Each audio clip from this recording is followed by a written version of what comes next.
advocate for children living with HIV/AIDS. She's also an ambassador for the Elizabeth Glaser Pediatric AIDS Foundation. Josephine, welcome to Africa 54. Thank you. It's so good to have you here. Yeah. First of all, let me ask you, what has been your experience like living with HIV/AIDS in Uganda, growing up with the virus?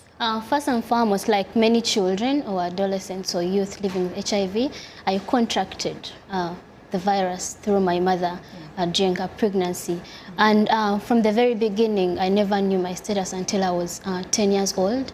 So I read a letter I was never supposed to read, and it disclosed my family status.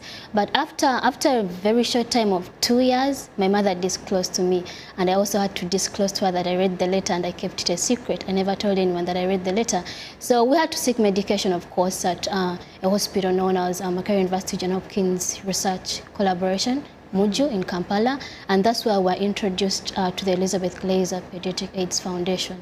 My mother kept it a secret for the very first time, not to disclose to me, because she was protecting me and my family from the stigma and discrimination that did exist in Uganda by that time. And stigma is indeed a tough challenge that people living with HIV are faced with every day. What has been your experience? Do you think that things have improved? Well, of course, whenever you talk about HIV, you cannot forget stigma or discrimination. Yes. So, and personally, I've experienced discrimination at school after, because I always share my life experience openly in media and to different conferences.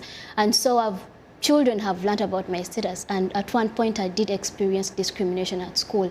But there's been slowly, it's a gradual process, and there's been improvement. It's not like the way it used to be way back in 2000, in the early 2000s. So there's been a slowly improvement, and that is attributed to the different outreaches that different organizations have been able to do. Personally, I do school and community outreach, and we do this to give out right information about HIV and AIDS, and in the community outreach, we spice it up with testing services. Now, let me ask you this question. I just wanted to have your take on how the youth react to your messages as an ambassador, because you, as you say, you do the outreach in communities. What is the reaction, especially, particularly with regards to the youth? Well, they do listen to me because I'm a fellow youth. So that's the one thing. They will see me and they'll be like, oh, she's like us in our age mate. So they do listen to me, and sometimes they need more knowledge and more scientific knowledge. So whenever even us youths go out to the community and do the sensitization, we have other healthy work